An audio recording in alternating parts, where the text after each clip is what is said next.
शुभम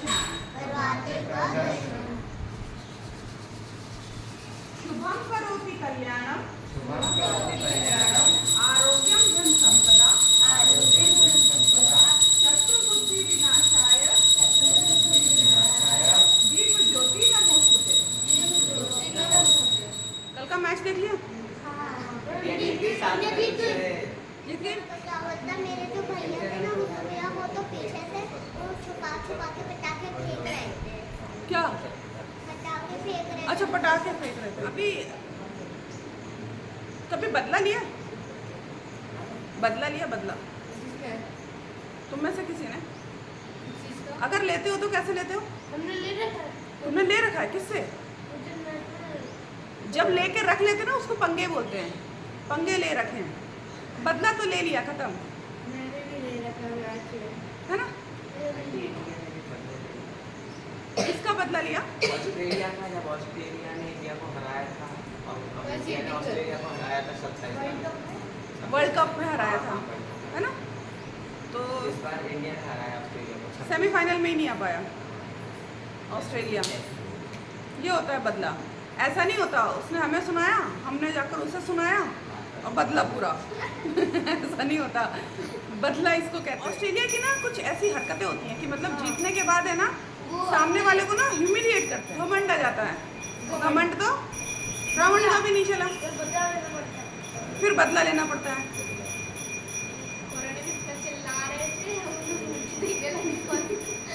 तो ये तो रोहित शर्मा ने लिया। इससे पहले वो मालूम है तुम लोगों को, एक बार सौरव गांगुली ने भी लिया था।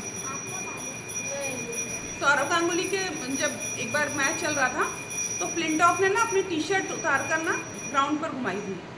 जीत गए जब उन्होंने हराया तब सौरव गांगुली ने, पवेलियन में था वो, उसने वहाँ पर टी शर्ट हिलाई थी निकाल कर। तो ये हो गया बदला, मतलब जीत कर ही दिया ना। ऐसा थोड़ी बोला तू टी शर्ट निकाल सकता तो मैं भी निकाल सकता हूँ, जीत के ही निकाली। एक और अब क्रिकेट की बात हो रही तो क्रिकेट की एग्जाम्पल देती हूँ। एक बार वो फ्लिंटॉफ ने ही, युवराज सिंह का नाम सुना? ये भी क्रिकेटर है। युवराज सिंह को ना खेल रहा था तो वो तो उसको आकर कि तुम ऐसा करोगे मैं तुम्हारी गर्दन काट कर रख दूंगा, इस टाइप की बात उसने मतलब एक चिढ़ाने वाली बात करी थी, है ना, ग्राउंड पर ही। तो उसने कहा रुक जाओ बेटा। तो जो नेक्स्ट ओवर आया ना उसमें उसने 6 बॉल पर 6 6 ही मारे थे। ये होता है बदला। अब तू जो ग्राउंड के बाहर मिल, तू उधर मिल, ये बदला नहीं होता, ठीक है? तो ये सिर्फ स्पोर्ट्स की या गेम्स की बात नहीं है। कभी भी किसी को हराना है, बदला लेना है, रिवेंज लेना है तो सुनाकर नहीं लेना है। जो चैलेंज मिला है वो चैलेंज पूरा करके लेना है, ठीक है? आगे बात समझ में? अगली वाली सुन लो, जो आगे तुम लोगों को याद करके आनी है। जो बड़ेन को लघु कहें, जो बड़ेन को, जो बड़े हैं उनको अगर कोई छोटा कहे, जो बड़ेन को लघु कहे नहीं रहीम घट जाए, तो उससे जो बड़ा है उसकी कीमत कम नहीं हो जाती। जो बड़ेन को लघु कहें नहीं रहीम घट जाए, गिरधर मुरली धर कहें कछु दुख मानत नाय। इसका क्या मतलब हुआ कि जो बड़ेन को लघु कहें नहीं रहीम घट जाए, गिरधर मुरली धर कहें कछु दुख मानत नाय। अगर तुम कृष्ण भगवान जो है जिन्होंने पर्वत उठाया है, अगर तुम उनको ये बोलो कि अरे वो मुरलीधर है, बंसी उठाने वाला है, तो क्या उनकी वो वैल्यू कम हो जाएगी जो उन्होंने पर्वत उठाया है? तुम बोल रहे हो कि अरे वो बंसीधर है, जबकि वो तो गिरिधर भी है ना, पहाड़ उठा सकते हैं ना, वो भी एक उंगली पर, है ना? बात आ गई समझ में? जो कर सकता है या जो बड़ा है उसको तुम कितना भी छोटा बोल दो। फॉर एग्जाम्पल चलो ऐसा बोलते हैं कि अभी सबसे बड़ा आदमी अपने देश में कौन? प्रधानमंत्री जी, है ना, जो भी हैं, मोदी जी हैं। अब उनको लेकर कोई उन्हें गाली दे, बोले कि वो ये नहीं कर रहे हैं, ये जो बड़ा काम भी उसको भी कह दे उसकी कोई वैल्यू नहीं है, ये कोई करता है क्या, है ना? लेकिन उन्होंने अगर बड़े काम किए हैं तो किए हैं। 370 हटाई है और दंगे नहीं होने दिए तो नहीं होने दिए। राम मंदिर बनाया, कहीं कोई दंगा नहीं हुआ तो नहीं हुआ। ये काम रुके इसीलिए थे क्योंकि किसी के बस का नहीं था कि अगर ये काम हमने किए तो उसके बाद दंगे हो जाएंगे। है ना, कुछ हुआ, कुछ नहीं हुआ, सब कुछ शांति से चल रहा है। तो जो बड़े इनको लघु कहें, नहीं रहीम घट जाए, गिरिधर मुरलीधर कहें, कछु दुख मानत नाय। कृष्ण भगवान को कोई फर्क नहीं पड़ता, तुम उन्हें मुरलीधर कहो, उन्हें बंसीधर कहो, उन्हें गिरिधर कहो, उन्हें कंस की हत्या करने वाला बोलो, या ये बोलो कि उन्होंने पांडवों के हाथ से मरवाया, जबकि वो खुद ही मार सकते थे। उन्हें रणछोड़ दास भी कहते हैं, क्योंकि वो लड़ाई छोड़कर कि भैया लड़ाई से क्या होगा, खून खराबा ही होगा, इसलिए वो लड़ाई छोड़कर भी चले गए थे, इसलिए उन्हें रणछोड़ दास ही बोला जाता है। तो आप उन्हें कुछ भी बोल लो, लेकिन जो उनके कारनामे हैं वो तो वैसे के वैसे ही रहेंगे। ठीक है, ये वाली अगली बार दोहा याद करके आना। ठीक है, समझ में आ गया ना अच्छे से, याद करने में अब तो कोई प्रॉब्लम नहीं होगी। दक्ष आए समझ में। एक गांव में दो परिवारों की बात कर रहे हैं अपन, दो किसानों की। अनाज हुआ, तो अब इतना अनाज पैदा हुआ दोनों के ही घरों में कि 10 महीने का अनाज इसके घर में भी और 10 महीने का अनाज इसके घर में। ठीक है, इन्होंने सोचा कि हम अभी 2 महीने खा लेते हैं, हम अभी 10 महीने, शुरुआत के 10 महीने खा लेते हैं, आगे जो 2 महीने कम पड़ेंगे देखा जाएगा कि क्या करना है। ठीक है, इन्होंने सोचा कि हम अभी 2 महीने बचा लेते हैं, फिर आगे 10 महीने हम आराम से खाएंगे। ठीक है, एक ने कहा कि ठीक है, जो भी कुछ होगा भगवान देखेंगे। अब जब भगवान ने ही दिया है, हम कितना भी कर लें, 10 महीने ही अनाज चलना, उससे ज़्यादा चलना नहीं है, तब जो भगवान करेगा वही होगा। इन्होंने कहा कि हम क्या करेंगे, हम 2 महीने अभी नहीं खाते हैं और आगे के हम 10 महीने आराम से बैठ के खाएंगे। ठीक है, इनका तो अभी चल रहा है 10 महीने, धीरे धीरे शुरुआत हो गई है। इन्हें ये 2 महीने से भूखे 2 महीने आते आते ये पूरा परिवार भूखा रहेगा तो खत्म। ठीक है, अब इनका कितने महीने का अनाज बचा है, किसको मिल गया? इसलिए इतनी भी कंजूसी नहीं करनी चाहिए कि जान पर ही बनाए। उसका जोड़ पूरा 20 महीने का खाना बच गया। ये कहानी आगे समझ में है ना, इतनी भी कंजूसी नहीं करनी है। आगे है, हम 2 महीने और कमा कर खा लेंगे, अभी तो 10 महीने हम ढंग से चले। हमने कौन से फ्रीडम फाइटर्स की बात कर ली थी, क्रांतिकारियों की बात कर ली थी। मंगल पांडे, रानी लक्ष्मीबाई, चंद्रशेखर आजाद, झलकारी बाई। ठीक है, 4 हो गए हैं। आज हम भगत सिंह के बारे में बात करें। भगत सिंह का जन्म हुआ था 28 सितंबर 1907 को। ठीक है, कहाँ हुआ था? पंजाब में। जो अभी वो वाला हिस्सा कहाँ है? पाकिस्तान में आता है। ठीक है, देखो जो भी क्रांतिकारी हुआ, जैसे चंद्रशेखर आज़ाद हुए, भगत सिंह हुए, जब ये लोग छोटे थे ना और बड़े हो रहे थे, अपने देश में गुलामी देख रहे थे, अत्याचार देख रहे थे अंग्रेज़ों का, तो एक ही आदमी था जो दिख रहा था कि अंग्रेज़ों से लड़ रहा है, लेकिन उनका तरीका क्या था? अहिंसा वाला। तो लेकिन वो उनके साथ में ही थे कि जैसा ये बोलेंगे। अभी तो इनकी उम्र क्या है? जब जलियांवाला बाग हुआ, जब इन्होंने सबसे पहले ये मार काट इस लेवल पर देखी थी कि 1919 में हुआ था वो, और ये हुए हैं 1907 में, तो इनकी उम्र 12 साल लगभग थी। ठीक है, तो 12 साल का बच्चा जब ये देख रहा है कि लोग सिर्फ इसलिए मारे गए हैं क्योंकि इकट्ठा हो गए हैं, बातचीत कर रहे हैं, ना उनके पास में हथियार थे, ना ही वो अंग्रेज़ों के खिलाफ कोई बात कर रहे हैं, कोई बात नहीं थी, लेकिन जनरल डायर ने आकर क्या किया था? सीधा गोलियां मारने का आदेश दे दिया था, और वहाँ पे गोलियां चलाई। वहाँ छोटे छोटे बच्चे, बुजुर्ग, बड़े जितने भी थे, मतलब अभी भी तुम लोग शायद गए हुए हो जलियांवाला बाग, तुम भी गई हो, तुम भी गए हो, वहाँ पर जो दीवारें हैं ना, वहाँ पर गोलियों के निशान अभी भी हैं। अंधाधुंध गोलियां चली थी, वहाँ से कोई वापस नहीं आया। एक बड़ा सा कुआं था, लोग अपने आप को बचाने के लिए उसमें कूद रहे थे, जिसको जो, लेकिन वहाँ से कोई बचा नहीं था। तो जब भगत सिंह वहाँ आए और उन्होंने देखा, तो उन्होंने सोचा कि इस तरीके से, और उस टाइम पर क्या हुआ था, वो असहयोग आंदोलन था ना गांधी जी का। देखो, यही चंद्रशेखर आज़ाद के साथ भी हुआ था। उन्होंने देखा कि असहयोग आंदोलन जो हम तुम्हारा साथ दे रहे हैं गांधी जी का कोई भी काम करने में, और आप वो आंदोलन वापस ले लेते हो। और उन्होंने वापस क्यों लिया था? चौरी चौरा कांड हुआ था, बता रही। चौरी चौरा एक जगह है, चौरी एक जगह है, चौरा एक जगह है, तो जो कॉमन प्लेस होगा उसको उस जगह को बोलते हैं चौरी चौरा जगह। वहाँ पर क्या हुआ था कि ये जो अंग्रेज थे अत्याचार तो करते ही थे, परेशान तो करते ही थे। उन्हीं चीज़ों से परेशान होकर लोगों ने, गांव के लोगों ने जाकर उस चौकी को, जो पुलिस की जो चौकी होती है, उसमें जाकर आग लगा दी थी और अंदर जो पुलिस वाले थे वो जलकर मर गए थे। पूरे देश में वो इतनी परेशानियां चल रही हैं, अगर एक घटना को लेकर, क्योंकि उनको ये था ना कि हमको तो अहिंसा से चलना है, हमको मारपीट नहीं करनी है, हमको कोई ये खून खराबा नहीं करना, तो उन्होंने कहा कि अगर ऐसी घटनाएं होंगी तो हमारा देश अभी आज़ादी के लिए तैयार नहीं है। तो उन्होंने असहयोग आंदोलन वापस ले लिया, जिससे कि भगत सिंह, चंद्रशेखर आज़ाद, इन जैसे बच्चों का क्या हुआ था, दिल टूट गया था। तो उन्होंने कहा अब अहिंसा से तो आज़ादी नहीं आएगी, हमें लड़ना पड़ेगा, ठीक है।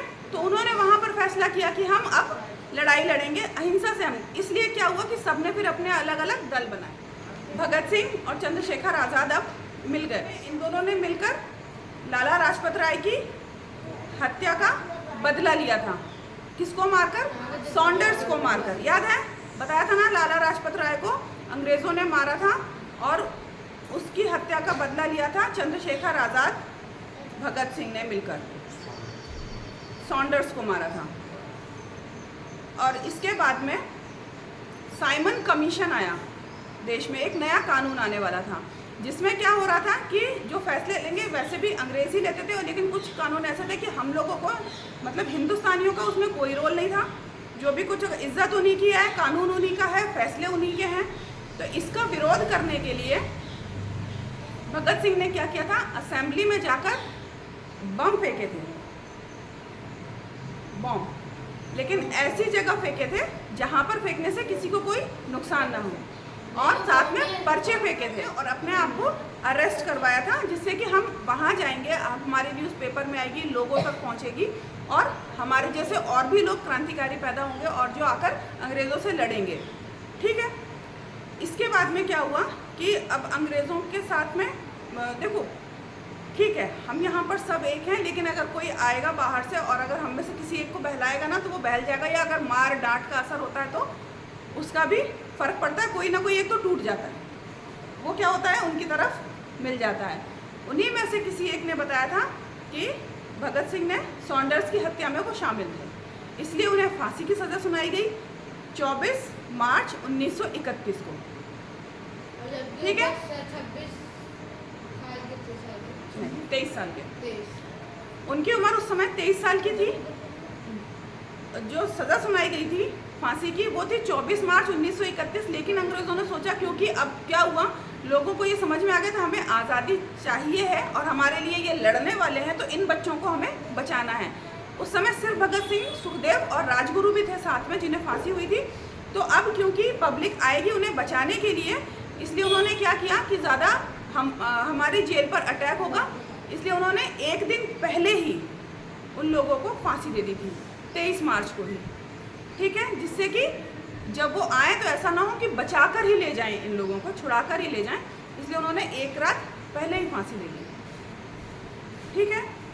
तो इसीलिए भगत सिंह शहीदों में गिने जाते हैं, बलिदानी हैं। चंद्रशेखर आज़ाद, रानी लक्ष्मीबाई, मंगल पांडे, झलकारी बाई, भगत सिंह,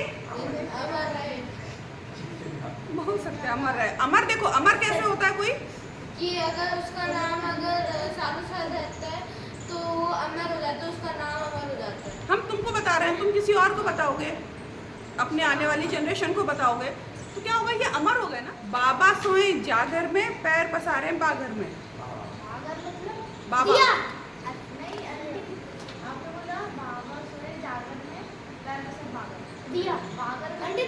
बाघर उस घर में, अंडे दिया ही है ना। बाबा सोए इस घर में, पैर पसारे उस घर में। दिया पहले मैंने बोला हमारे पास भी दिया बोलता। अंडे मैंने हाथी वाला सुना था। एक खड़ी, एक बड़ी, एक छमाछम नाच रही। राइट। एक लेकर में क्या पूरी। एक आदमी के पास में एक नाव पर घास का बंडल है, बकरी है और शेर है, उसको नदी के इस तरफ से लेकर उस तरफ ले जाना है। नाव में सिर्फ वो एक बार में एक ही चीज़ ले जा सकता है, या शेर या बकरी और या फिर घास। ठीक है, घास का बंडल। तो अगर वो मतलब वो लेकर कैसे जाएगा?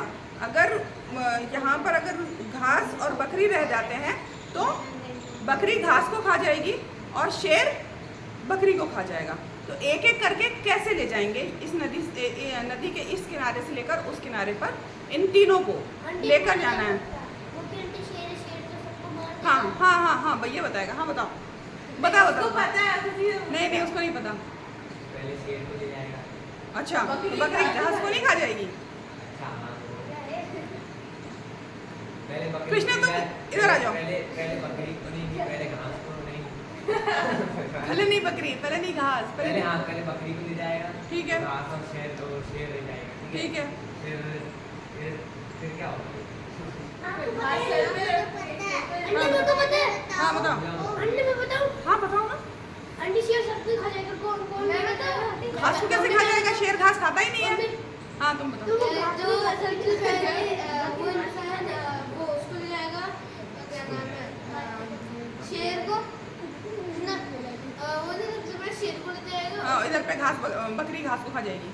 नहीं, हाँ, जो सबसे पहले वो इंसान घास, बताना, तुम ही बताना, लेकिन थोड़ा रुक जाओ, थोड़ा सा कोशिश तो करना दो इन लोगों को। सबसे पहले जो इंसान है वो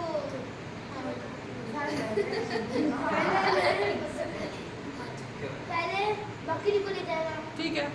फिर घास को ले जाएगा, फिर शेर को ले जाएगा। तो बकरी, अरे तो बकरी को ले जाकर वहाँ छोड़ेगा, यहाँ से घास को ले जाएगा, तो वहाँ पे बकरी घास को नहीं खा जाएगी? मैं समझ गई। हाँ समझा। जो सबसे पहले वो इंसान सबसे पहले तो वो बकरी को ले जाएगा, उसके बाद शेर को सर पे रख के घास को सर पे रख के उसको शेर को ले जाएगा। अरे नाव में एक बार में एक ही कोई जा सकता है, मतलब किसान वो आदमी के साथ में कोई एक ही चीज जा सकती है। हाँ बताओ बताओ। पहले बताओ। हाँ। हमें घास को ले जाना है। हाँ, फिर इधर शेर बकरी को खा जाएगा। नहीं, हाँ। बताओ कि बकरी हमें दोनों को साथ में ले जाना है। दोनों साथ में नहीं जाएंगे, एक बार में एक ही जाएगा। हाँ, आंटी आपके लिए ये कुछ है। कुछ आंसर नहीं है? कामना बताएगी, कृष्णा बताएगा? कृष्णा बताएगा, बताओ कृष्णा। पहले वो बकरी जाएगी, हाँ फिर उसके बाद फिर घास को लेके जाएंगे, ठीक है, फिर बकरी को वापस ले जाएंगे, ठीक है, उसके बाद ये फिर शेर रिजल्ट को कोई नहीं हुआ। ठीक है। उसके बाद फिर शेर को लेके जाएंगे, फिर वापस बकरी को। कितने बार लेकर गया भैया? 3 ही लोग तो थे। अरे नहीं, एक बार अरे फिर बकरी को छोड़ दिया, फिर वापस ले गया। हाँ, जब शेर को लेके गए तो बकरी को छोड़ दिया। अच्छा, मैं 4-5 चक्कर हो गया, ऐसा लग रहा था। आंटी ठीक है, वापस चलो तो बकरी तो भाग ठीक है, फिर से बताओ कृष्णा, फिर से बताओ, अच्छे से बताओ। हाँ पहले सबसे पहले बकरी को लेके जाएंगे, हाँ फिर वापस आएंगे, फिर घास को लेकर जाएंगे उस साइड, और फिर वापस बकरी को लेकर आएंगे, हाँ फिर शेर को उस साइड लेकर जाएंगे, ठीक है। फिर बकरी बची, बकरी को लेकर आएंगे। हाँ, शुभकामना कर लो। सर्वे भवन्तु सुखिनः, सर्वे सन्तु निरामया, सर्वे भद्राणि पश्यन्तु, मा कश्चित् दुःखभाग् भवेत्। ओम शांति शांति शांति। शांति पाठ। ओम द्यो शांति अंतरिक्षमं शांति, पृथ्वी शांतिरापः शांतिरोषधयः शांतिः, वनस्पतयः शांतिर्विश्वे देवा शांतिर्ब्रह्म शांतिः, सर्वं शांतिः शांतिरेव शांतिः, सा मा शांतिरेधि। ओम शांति शांति शांति। जय घोष। गायत्री माता की, यज्ञ भगवान की, वेद भगवान की, भारतीय संस्कृति की, भारत माता की। एक बनेंगे, हम सुधरेंगे, हम बदलेंगे। विचार क्रांति अभियान।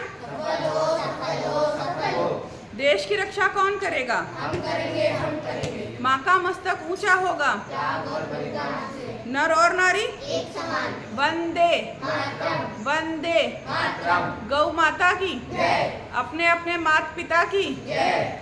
हर हर महादेव।